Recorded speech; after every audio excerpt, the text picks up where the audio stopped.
यह नाम सुनते ही रूह कांप जाती है।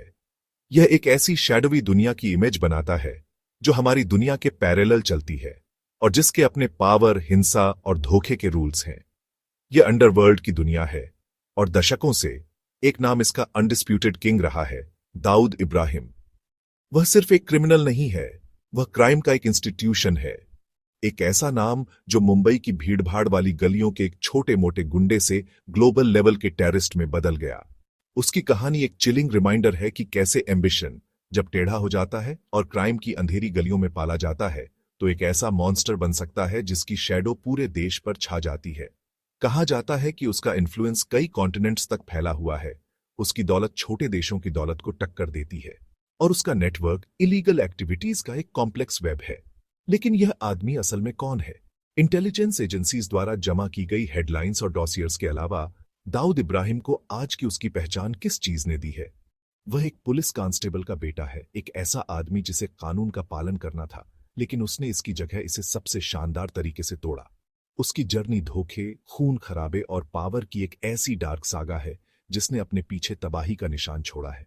वह इंडियन धरती पर हुए सबसे खतरनाक हमलों में से एक 1993 के मुंबई सीरियल बम ब्लास्ट्स का मास्टरमाइंड है। इस एक एक्ट ने उसकी पहचान को सिर्फ एक मॉब बॉस के तौर पर नहीं बल्कि स्टेट के दुश्मन के तौर पर पक्का कर दिया। एक ऐसा फैंटम जिसने 3 दशकों से भी ज्यादा समय से भारत के सिक्योरिटी सिस्टम को परेशान किया है। हर कहानी की एक शुरुआत होती है और इस खूंखार डॉन की कहानी किसी क्राइम पैलेस में नहीं बल्कि एक साधारण पुलिस परिवार में शुरू होती है। दाऊद इब्राहिम कासकर का जन्म 26 दिसंबर 1955 को रत्नागिरी, महाराष्ट्र में हुआ था। उसके पिता इब्राहिम कासकर मुंबई पुलिस में एक ईमानदार हेड कांस्टेबल थे। यह एक कड़वी विडंबना है कि एक आदमी जिसने अपना जीवन कानून को लागू करने में बिताया, उसका बेटा ऐसा निकलेगा जो उसका सबसे बड़ा दुश्मन बन जाएगा। दाऊद मुंबई के भीड़भाड़ वाले हलचल भरे डोंगरी इलाके में बड़ा हुआ, एक ऐसी जगह जो जिंदगी, सपनों और साथ ही एक बढ़ते अंडरवर्ल्ड से भरी थी। वह 12 बच्चों में से एक था और उसका शुरुआती जीवन बिल्कुल भी प्रिविलेज्ड नहीं था। वह स्कूल ड्रॉप आउट था, क्लासरूम में पढ़ाए जाने वाले लेसन से ज्यादा सड़कों की कच्ची पावर डायनामिक्स में इंटरेस्टेड था। 1970 के दशक में डोंगरी की सड़कें क्राइम का एक प्रजनन स्थल थीं। छोटी मोटी चोरियां, स्ट्रीट फाइट और लोकल गैंग्स रोजमर्रा के जीवन का हिस्सा थीं। यहीं पर दाऊद अपने बड़े भाई शब्बीर इब्राहिम कासकर के साथ क्राइम की दुनिया में अपने पहले टेंटेटिव कदम रखे। उन्होंने छोटी शुरुआत की, छोटी मोटी धोखाधड़ी और स्ट्रीट लेवल एक्सटॉर्शन से। लेकिन दाऊद अलग था। उसके पास एक तेज दिमाग, एक रूथलेस एम्बिशन और एक नेचुरल करिश्मा था जिसने दूसरों को उसकी ओर खींचा। उसने जल्दी ही सीख लिया कि जिस दुनिया में वह एंट्री कर रहा था वहां इज्जत नेकी से नहीं बल्कि डर से कमाई जाती थी। उसने और उसके भाई ने एक छोटा गैंग बनाना शुरू किया, लोकल माफिया के एस्टैब्लिश्ड ऑर्डर को चैलेंज करते हुए। जिस टर्निंग पॉइंट ने उसे इस खाई में और गहरा धकेला वह उस समय के मुंबई अंडरवर्ल्ड के रेनिंग किंग हाजी मस्तान के साथ उसका एसोसिएशन था। 1980 के दशक का मुंबई अंडरवर्ल्ड एक युद्ध का मैदान था। इस पर खूंखार करीम लाला के नेतृत्व वाले शक्तिशाली पठान गैंग का दबदबा था। दाऊद जैसे एक युवा अपस्टार्ट के लिए आगे बढ़ने के लिए उसे इस स्थापित व्यवस्था को चुनौती देनी पड़ी। इससे शहर के इतिहास में सबसे खूनी और हिंसक गैंग वॉर में से एक हुई। मुंबई की सड़कें खुले युद्ध का मंच बन गईं, जिसमें गोलीबारी और हत्याएं डरावनी रूप से आम हो गईं।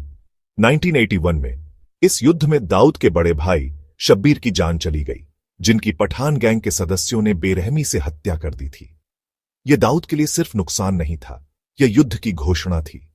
इसने उसमें बदले की प्यास जगा दी जिसने अंडरवर्ल्ड का चेहरा हमेशा के लिए बदल दिया। गुस्से और वर्चस्व की एक ठंडी, कैलकुलेटिव इच्छा से प्रेरित होकर दाऊद ने जवाबी हिंसा की लहर फैला दी। इस रक्तपात के दौर का समापन 1986 में मुंबई कोर्ट में हुए कुख्यात गोलीबारी में हुआ, जहां दाऊद के आदमियों ने वकीलों के वेश में समद खान को गोली मार दी, जो उसके भाई की हत्या के लिए जिम्मेदार लोगों में से एक था। कानून के तथाकथित अभयारण्य के भीतर दिन दहाड़े किया गया यह साहसिक कार्य एक नए राजा के आगमन की घोषणा थी। पुराने गार्ड बिखर रहे थे और दाऊद इब्राहिम उसकी राख से उठ रहा था, पहले से कहीं ज्यादा शक्तिशाली और खूंखार। अपने प्राथमिक प्रतिद्वंद्वियों को खत्म या वश में करने के बाद दाऊद ने अपनी शक्ति को मजबूत किया और डी कंपनी की स्थापना की। यह कोई साधारण गैंग नहीं था, यह एक परिष्कृत आपराधिक उद्यम था। दाऊद क्राइम का एक चतुर व्यवसायी था। उसने सिर्फ तस्करी और जबरन वसूली से अपने पोर्टफोलियो में विविधता लाई, जिसमें फिल्म फाइनेंसिंग, क्रिकेट पर अवैध सट्टेबाजी और अंतर्राष्ट्रीय नशीले पदार्थों की तस्करी जैसे ज्यादा आकर्षक उद्यम शामिल थे। 1980 के दशक के अंत तक मुंबई पुलिस के भारी दबाव का सामना करते हुए दाऊद भारत से भाग गया और दुबई में अपने संचालन का एक नया आधार स्थापित किया। यह कदम एक मास्टर स्ट्रोक था। दुबई के शानदार सुरक्षित ठिकाने से वह मुंबई में अपने फैले हुए साम्राज्य को बिना किसी दंड के दूर से नियंत्रित कर सकता था। उसने अपने आदमियों से जुड़े रहने के लिए आधुनिक तकनीक, पेजर और बाद में सैटेलाइट फोन का इस्तेमाल किया। 12 मार्च 1993 यह एक ऐसी तारीख है जो हर भारतीय की याद में एच्ड है। एक ऐसा दिन जब मुंबई की आत्मा को बहुत गहरा घाव लगा था। 13 कोऑर्डिनेटेड बम धमाकों की एक सीरीज ने शहर के फाइनेंशियल हार्ट को चीर दिया, जिसमें Bombay stock exchange, air India building और सी रॉक होटल जैसी आइकॉनिक जगहों को निशाना बनाया गया। सिर्फ 2 घंटों के अंदर शहर केओस और टेरर में डूब गया। इन धमाकों में 257 लोगों की मौत हुई और 700 से ज्यादा लोग गंभीर रूप से घायल हो गए। यह एक अनप्रेसिडेंटेड स्केल और क्रूरता का हमला था, जिसे सिर्फ मारने के लिए नहीं, बल्कि भारत की कमर्शियल कैपिटल को क्रिपल्ड करने और उसके सोशल फैब्रिक को तोड़ने के लिए डिजाइन किया गया था। टेरर के इस नीच एक्ट के पीछे इन्वेस्टिगेटर्स ने जल्द ही एक मुख्य कॉन्स्पिरेटर की पहचान की, दाऊद इब्राहिम। धमाकों का मकसद बदला माना जाता था। इसे दिसंबर 1992 में बाबरी मस्जिद के डिमोलिशन और उसके बाद मुंबई में हुए कम्युनल दंगों का बदला माना गया। इंटेलिजेंस एजेंसीज का मानना है कि दाऊद ने पाकिस्तान की इंटेलिजेंस एजेंसी ISI के कहने पर ऑपरेशन के लिए लॉजिस्टिकल और फाइनेंशियल सपोर्ट दिया। उसने कथित तौर पर अपने एक्सटेंसिव स्मगलिंग नेटवर्क का इस्तेमाल किया, जो पारंपरिक रूप से सोना और इलेक्ट्रॉनिक्स लाता था, RTX एक्सप्लोसिव्स और हथियारों को देश में स्मगल करने के लिए। इस एक घटना ने दाऊद इब्राहिम के लिए एक डार्क ट्रांसफॉर्मेशन का निशान बनाया। वह अब सिर्फ एक गैंगस्टर या स्मगलर नहीं था, वह टेररिज्म की लाइन पार कर चुका था। भारत सरकार ने उसे देश का सबसे वांछित आदमी घोषित कर दिया। 1993 के धमाकों ने उसे इंटरपोल सहित इंटरनेशनल लॉ एनफोर्समेंट एजेंसीज के रडार पर ला दिया। क्राइम की खतरनाक दुनिया में रिश्ते नाजुक होते हैं, जो मौकों पर बनते हैं और धोखे से टूट जाते हैं। दाऊद इब्राहिम की जर्नी उन लोगों से तय हुई जिन पर उसने भरोसा किया और जिनसे उसने लड़ाई लड़ी। उसका सबसे अहम और भरोसेमंद साथी छोटा राजन था। राजन, जिसका असली नाम राजेंद्र निकलजे है, सालों तक दाऊद का दाहिना हाथ था। वह डी कंपनी का हिंदू चेहरा था, जिसने दाऊद को मुंबई में अपने ऑपरेशंस को लोहे की मुट्ठी से चलाने में मदद की। साथ में वे एक अजेय जोड़ी थे जो शहर के अंडरवर्ल्ड को कंट्रोल करते थे। उनकी पार्टनरशिप डी कंपनी की शक्ति का एक आधारशिला थी, एक डरावने गठबंधन का प्रतीक जो अटूट लगता था। लेकिन अंडरवर्ल्ड में लॉयल्टी की एक एक्सपायरी डेट होती है। 1993 के मुंबई धमाकों ने दाऊद और छोटा राजन के बीच एक गहरी दरार पैदा कर दी।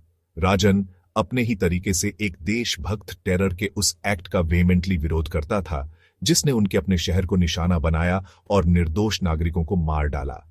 उसने इसे अपने कोड का विश्वासघात माना। इस आइडियोलॉजिकल दरार के कारण एक कड़वा और खूनी विभाजन हुआ। राजन डी कंपनी से अलग हो गया और अपना प्रतिद्वंद्वी गैंग बनाया। इसने एक और भयानक गैंग वॉर की शुरुआत की, जो सिर्फ मुंबई की सड़कों पर ही नहीं, बल्कि बैंकॉक, दुबई और कुआलालंपुर जैसे इंटरनेशनल लोकेशंस पर भी लड़ी गई। छोटा राजन के अलावा दाऊद के पास लेफ्टिनेंटों और सहयोगियों का एक विशाल नेटवर्क था, जो उसके उदय में महत्वपूर्ण थे। उसके भाई अनीस इब्राहिम, चालाक रणनीतिकार छोटा शकील, बेहद वफादार और क्रूर एनफोर्सर, और टाइगर मेमन जैसे लोग उसके साम्राज्य के स्तंभ थे।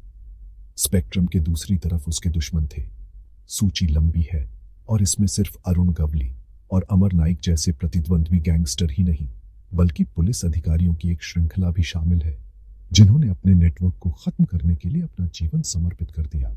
दाऊद इब्राहिम का पीछा करना आधुनिक इतिहास में सबसे लंबी और सबसे फ्रस्ट्रेटिंग मैनहंट्स में से एक है। भारतीय कानून प्रवर्तन और खुफिया एजेंसियों के लिए उसे न्याय के कटघरे में लाना सिर्फ एक केस को बंद करने का मामला नहीं है, यह राष्ट्रीय गौरव और सुरक्षा का मामला है। मुंबई पुलिस विशेष रूप से 1990 के दशक और 2000 के दशक की शुरुआत के अपने इलाइट एनकाउंटर स्पेशलिस्ट्स ने डी कंपनी के जमीनी स्तर के ऑपरेशंस पर एक रिलेंटलेस युद्ध छेड़ा। इंटरनेशनल फ्रंट पर भारत दाऊद के एक्सट्रेडिशन को सुरक्षित करने के लिए एक लंबे राजनयिक और खुफिया युद्ध में लगा हुआ है। 1993 के धमाकों के बाद इंटरपोल ने उसके खिलाफ रेड कॉर्नर नोटिस जारी किया, जिससे वह प्रभावी रूप से ग्लोबली वांटेड फ्यूजिटिव बन गया। 2003 में संयुक्त राज्य अमेरिका ने दाऊद इब्राहिम को एक स्पेशली डेजिग्नेटेड ग्लोबल टेररिस्ट के रूप में नामित किया। अमेरिकी क्षेत्राधिकार के तहत उसकी संपत्तियों को फ्रीज कर दिया और अमेरिकी संस्थाओं को उसके साथ कोई भी व्यवहार करने से मना कर दिया। वह सवाल जो सालों से पावर के गलियारों और पब्लिक डिस्कशन में गूंज रहा है, वह सीधा है, दाऊद इब्राहिम कहां है? भारतीय और अंतर्राष्ट्रीय इंटेलिजेंस एजेंसीज के बीच आधिकारिक और व्यापक रूप से माना जाने वाला विश्वास यह है कि वह कराची, पाकिस्तान में रहता है। कहा जाता है कि वह शहर के पॉश क्लिफ्टन या डिफेंस हाउसिंग अथॉरिटी इलाकों में एक लग्जूरियस और सिक्लूडेड जिंदगी जीता है। सालों से कई सबूत सामने आए हैं जो उसकी पाकिस्तान में उपस्थिति की पुष्टि करते हुए प्रतीत होते हैं। पत्रकारों ने उसके ठिकानों का पता लगाने का दावा किया है। कथित तौर पर उसके और उसके सहयोगियों के बीच की टेप की गई टेलीफोन बातचीत को इंटरसेप्ट किया गया है। सबूतों के इस पहाड़ के बावजूद पाकिस्तान अपनी ब्लैंकेट डिनायल की पॉलिसी जारी रखता है। यह राज्य प्रायोजित सुरक्षा दाऊद की अल्टीमेट लाइफ इंश्योरेंस पॉलिसी मानी जाती है, जिससे वह कन्वेंशनल लॉ एनफोर्समेंट मेथड्स से लगभग अछूत हो जाता है। आज 19 अगस्त 2025 को दाऊद इब्राहिम एक पैराडॉक्स बना हुआ है, एक कुख्यात व्यक्ति जो बातचीत में हर जगह है लेकिन कहीं भी दिखाई नहीं देता है। वह अतीत का एक भूत है जिसकी छाया वर्तमान को प्रभावित करती रहती है। उसकी कहानी हमें असहज सवालों का सामना करने के लिए मजबूर करती है। ग्लोबल सर्विलांस और इंटेलिजेंस शेयरिंग की दुनिया में एक आदमी इतने लंबे समय तक न्याय से कैसे बच सकता है? क्या दाऊद जैसे व्यक्ति का अस्तित्व सिर्फ एक राष्ट्र के कानून प्रवर्तन की विफलता का संकेत देता है, बल्कि खुद अंतरराष्ट्रीय प्रणाली की भी विफलता का? शायद सबसे चिलिंग सवाल यह है, क्या समाज ने अपना सबक सीख लिया है, या वे स्थितियां जिन्होंने एक दाऊद इब्राहिम को बनाया था अभी भी हमारे शहरों के अंधेरे कोनों में पनप रही हैं, क्राइम के अगले किंग को पैदा करने का इंतजार कर रही है? यह तो समय ही बताएगा।